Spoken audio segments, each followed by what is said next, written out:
Karen Carpenter, an irreplaceable music icon, left behind not only timeless hits, but also a deeply troubled private life. When her body was found in bed at just 32 years old, both her family and fans were left in shock. From her meteoric rise with the Carpenters to her ill-fated marriage and the relentless battle with a devastating mental illness, Karen endured pain few ever saw. Yet behind those gentle melodies lay a series of romantic entanglements with several famous men. Who were they? And what truly led to her tragic and untimely end? Watch until the very end to uncover the full, never-before-told truth. And meanwhile, make sure to subscribe to the channel so you don't miss any new untold stories about Hollywood stars. Smash that like button and hit the notification bell. Karen Carpenter was born on March 2nd, 1950 in New Haven, Connecticut, into what seemed like an ordinary family, but one filled with quiet tension and hidden pain. Her father worked in printing, the son of missionaries who had lived in China, carrying with him the discipline and rigidity of an older generation. Her mother, Agnes Carpenter, was a typical housewife, proud, controlling, and particularly biased toward the child she considered the family's true prodigy, Richard Carpenter. From a young age, Karen learned what it meant to live in her brother's shadow, the great hope of the family, as her mother often called him. In their New Haven neighborhood, the two siblings would play outside with local kids, laughter mixing with the sharp smack of baseballs hitting gloves. Ironically, in those games, where strength and speed defined one's worth, little Karen was often picked before her brother. Despite being smaller and a girl, she amazed everyone with her quick reflexes and fearless spirit. Yet in real life, Karen was almost always picked last. Agnes made no effort to hide her favoritism. She cared about Richard's every note, every achievement, while Karen was only praised for being obedient or for helping her brother. In fact, the family eventually moved to Los Angeles solely to support Richard's musical career, not Karen's. As a teenager, Karen longed for her mother to recognize her own musical gift, but that day never came. Her path to music arrived from an unexpected place: school. A classmate named Frankie Chavez, the drummer for the school band, sparked her curiosity.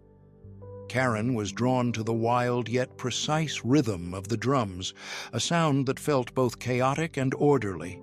She began borrowing Frankie's drum set to practice, and within just a few tries, she stunned him with her natural sense of rhythm.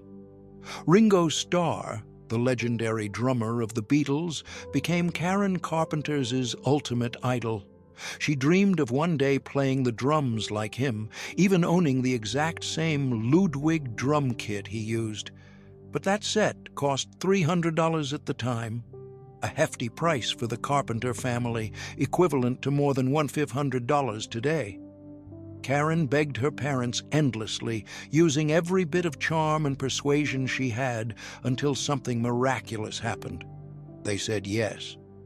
The day Karen wrapped her arms around her first Ludwig drum kit, it felt like she was touching her dream. From that moment on, her afternoons were filled with the echoing beat of drums from the family garage, where a thin girl with neatly tied brown hair would lose herself in rhythm. She soon formed an all-girl band called 2+2, determined to prove that women could be drummers, too, something almost unheard of at the time. But that first dream didn't last. When Karen suggested inviting her brother Richard to join, the other members fiercely objected, accusing her of betraying the all-female spirit of the band. The group disbanded soon after. That early failure, however, didn't stop her. Karen, Richard, and a tuba player went on to form the Dick Carpenter Trio. Yet, Karen kept one secret to herself. Although she possessed a mesmerizing 3-octave voice capable of stunning any listener, she stayed hidden behind her drums, letting guest performers take the mic. The trio played in nightclubs and even appeared on the talent show, the All-American College Show. At just 16, Karen's voice caught the attention of producer Joe Osborne, who stopped in his tracks to listen. He invited her to record "Looking for Love," a song written by her talented brother, Richard. The single didn't make any waves. It failed to chart anywhere in the U.S., but fate had a strange twist in store.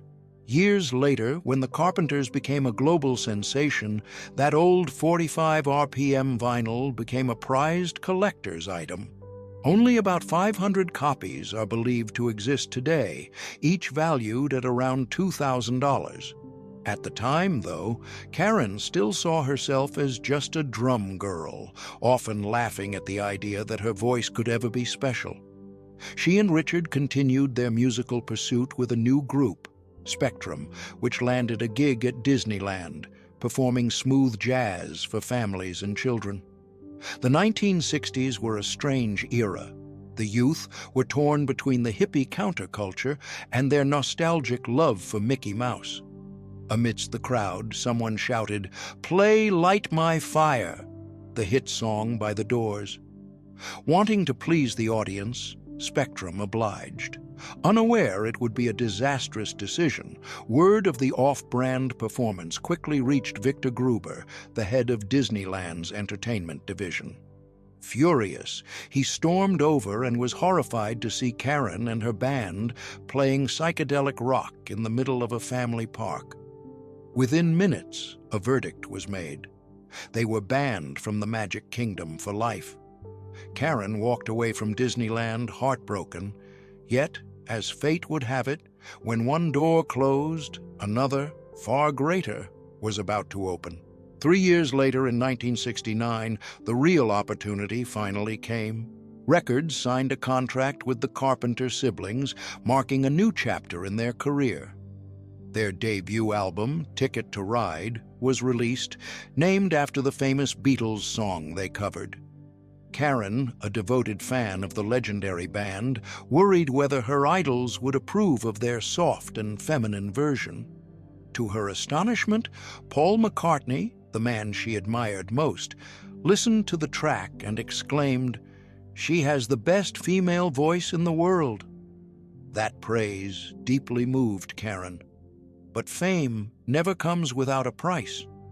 Karen, standing only 5'4", looked tiny behind the massive drum set she loved to play. On stage, the audience saw the drumsticks flying, but she was almost invisible. Richard, who handled the songwriting and arrangements, lacked the charisma to capture the crowd. They realized that to truly win over the public, Karen had to step forward to become the face and the voice of the Carpenters. It wasn't an easy decision. Karen loved drumming. It was her refuge, a place where she could hide from the public eye. Yet she eventually agreed to hire another drummer, Cubby O'Brien, a former Disney Mouseketeer. From then on, Karen became the soul of the Carpenters, while her beloved drums were slowly pushed to the back of the stage.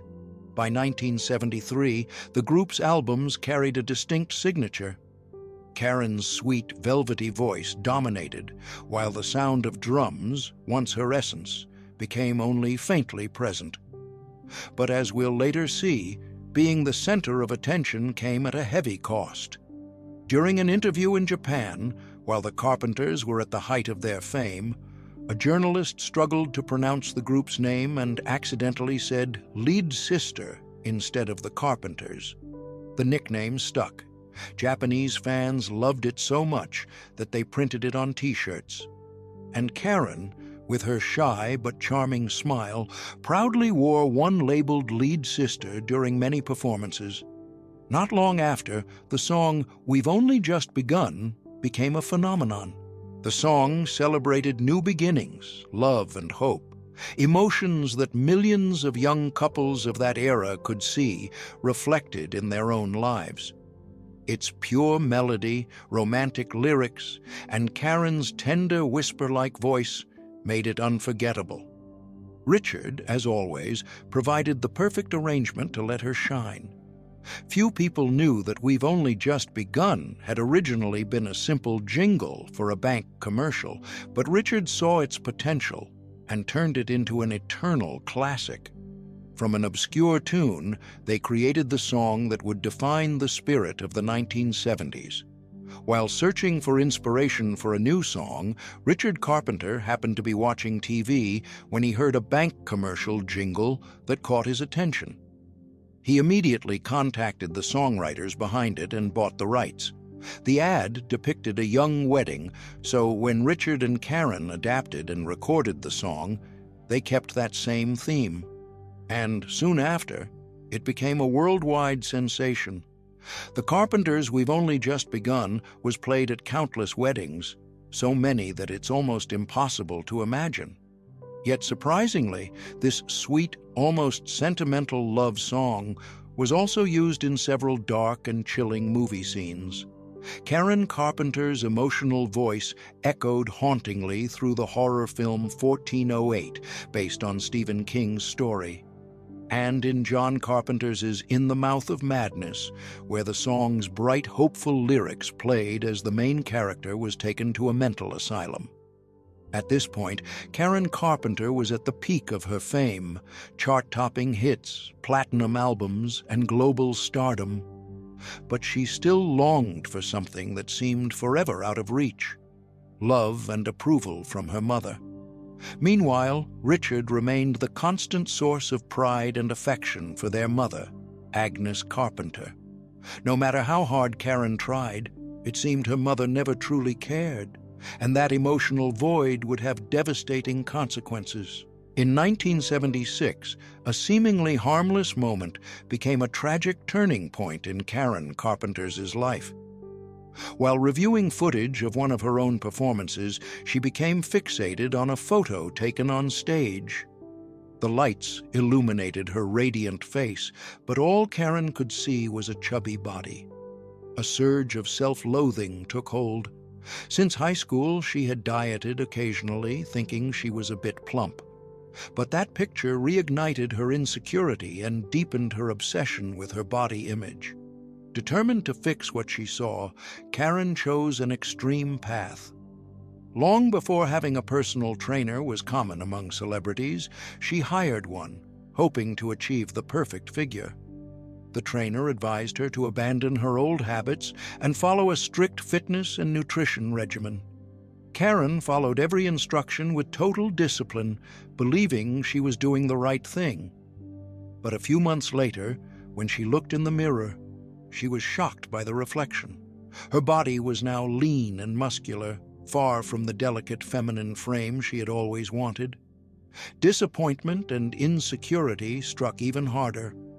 She immediately quit training and decided to create her own perfect diet.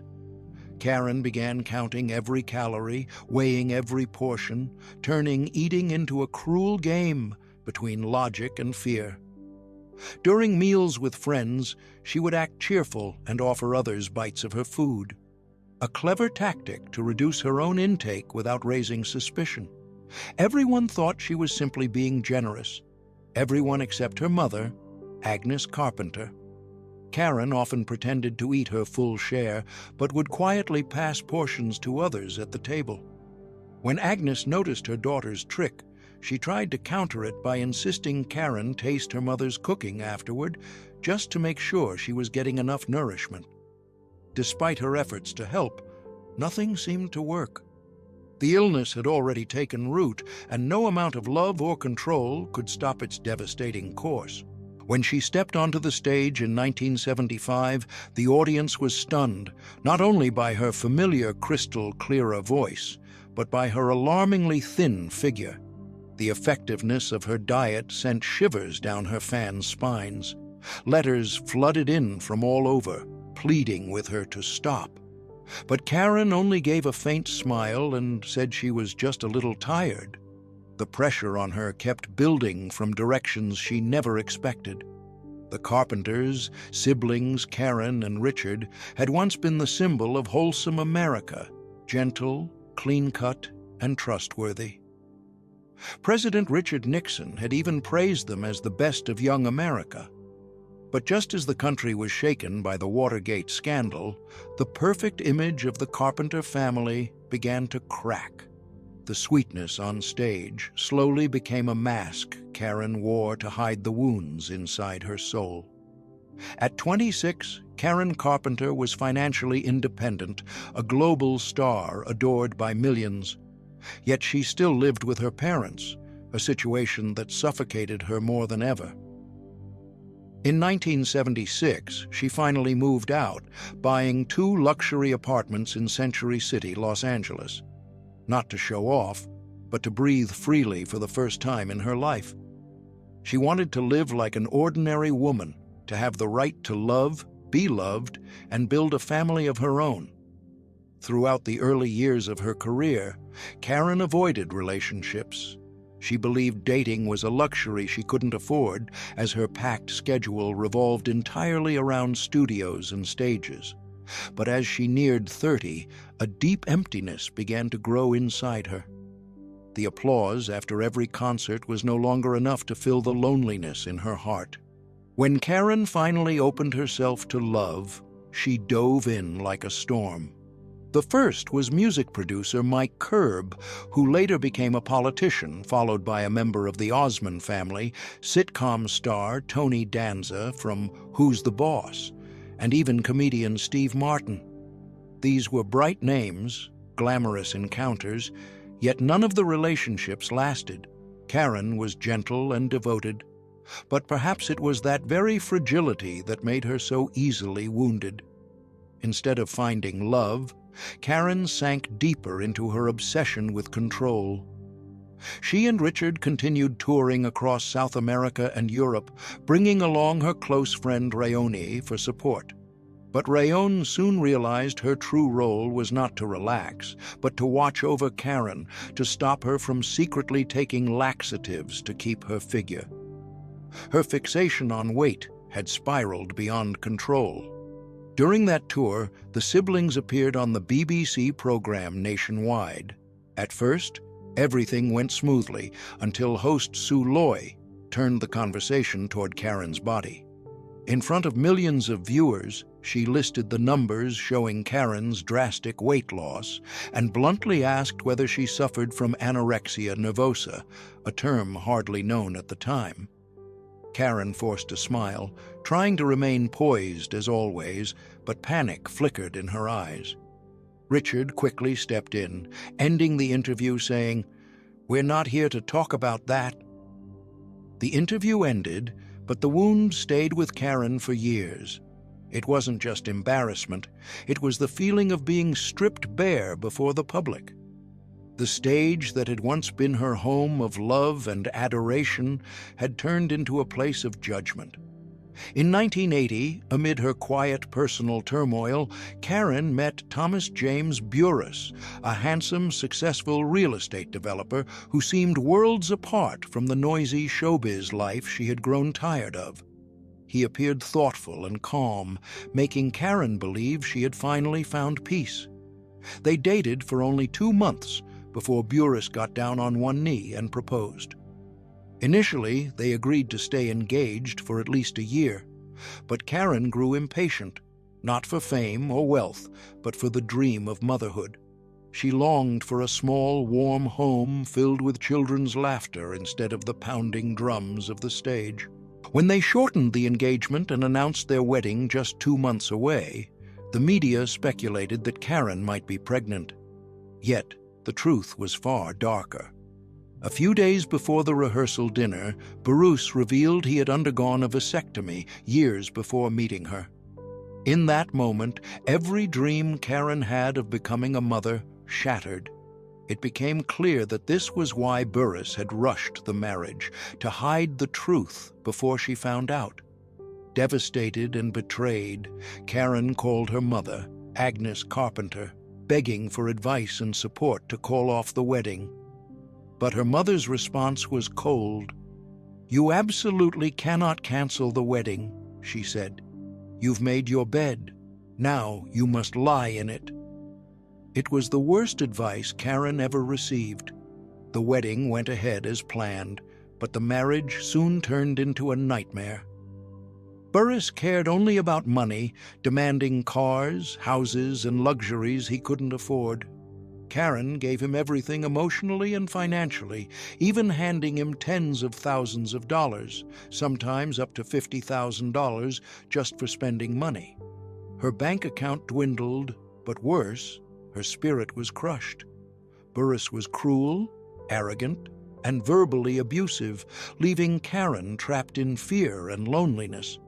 All she ever wanted was to be a mother. When she learned that a vasectomy could be reversed through surgery, Karen pleaded with him to try, hoping a child might save their collapsing marriage. But Burr's response was vicious. "I'll never have children with you. You're nothing but a bag of bones." Those words shattered what little self-worth she had left. After the failed marriage and exhausting tours, Karen finally sought help. In 1982, she met psychotherapist Stephen Levenven, who claimed to specialize in treating eating disorders. He thought he had seen severe cases until Karen's confessions stunned him. She admitted taking 80 to 90 laxative pills each night. Even more shocking, she was using thyroid medication to speed up her metabolism despite having no thyroid issues. Levenron immediately confiscated the pills and urged her to stop, but Karen was already trapped in a destructive cycle of dependency. Desperate, he arranged a family therapy session, believing love could heal her. The entire Carpenter family flew from California to New York. In the sterile white room, he asked each person to tell Karen they loved her. Richard, her devoted brother and musical partner, did so easily, but when it was Agnes Carpenter's turn, she coldly corrected the doctor, "Call me Mrs. Carpenter," and said nothing more. She couldn't say the words, "I love you." The room fell into a chilling silence. The session ended without resolution. No one could look Karen in the eye. When her family left, she stayed in New York, clinging to her last hope in Leavenworth. But soon, her close friend Rayon discovered a shocking truth. Levancron wasn't a licensed medical doctor. Karen's fragile hope collapsed completely. Her health rapidly declined, and she was eventually hospitalized, fed through a tube. Ironically, this was the brief period when Karen seemed to recover. She began eating again, 3 meals a day, and even smiled more often. Believing she was finally strong enough, she decided to leave the hospital and return to Los Angeles, the place she had always belonged. Though her body had gained weight, her spirit remained as fragile as glass. Many believed she left treatment too soon, but Karen simply smiled and said she wanted to start over. When Karen Carpenter returned to Los Angeles, everyone believed she was on the road to recovery. She was eating regularly, seemed more energetic, smiled and laughed with friends, and even planned to return to the recording studio, the place where she and her brother Richard had once shone so brightly. Perhaps Karen herself believed she had finally escaped the haunting grip of the illness that had tormented her for so many years. But no one could have known that those faint rays of hope were actually the last light before the darkness of fate.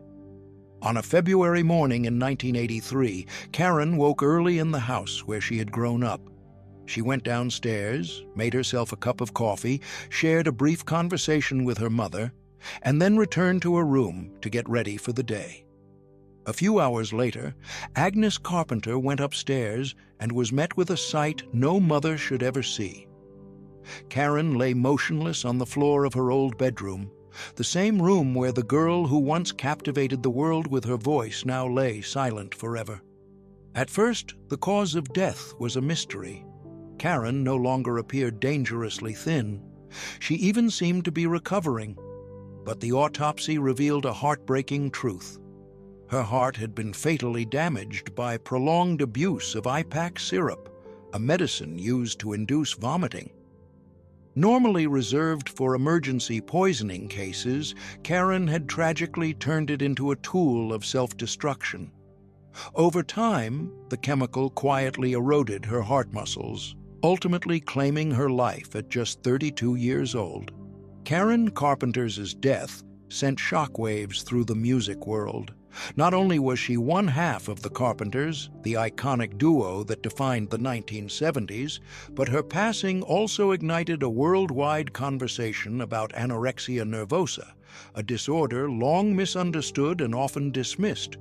In her honor, her family established the Karen A. Carpenter Memorial Foundation to fund research and raise awareness so that others wouldn't have to suffer in silence as she did. Yet Karen left behind more than tragedy. She left a legacy. Her sweet, warm, and crystal-clear voice still brings listeners to tears whenever Close to You or Rainy Days and Mondays plays. Artists like Madonna, Shania Twain, and countless others have cited her as a profound influence. Karen Carpenter's name remains immortalized on the Hollywood Walk of Fame, not just as a star, but as a symbol of fragility, talent, and the heavy price of perfection. Years later, tributes continued to pour in. The 1994 album If I Were a Carpenter, the avant-garde film Superstar, the Karen Carpenter story, told entirely through Barbie dolls and stage productions like Party, where her voice became the soul of the performance. Perhaps that's why, even after all these years, whenever we've only just begun plays, it feels as though Karen Carpenter never truly left. She's simply singing from a faraway place, one free of pain and hunger where her heart can finally rest. Thank you for watching. If you enjoyed this video, stay with me, subscribe to the channel, hit the like button, and turn on notifications so you don't miss any new videos about Hollywood stars. See you in the next one.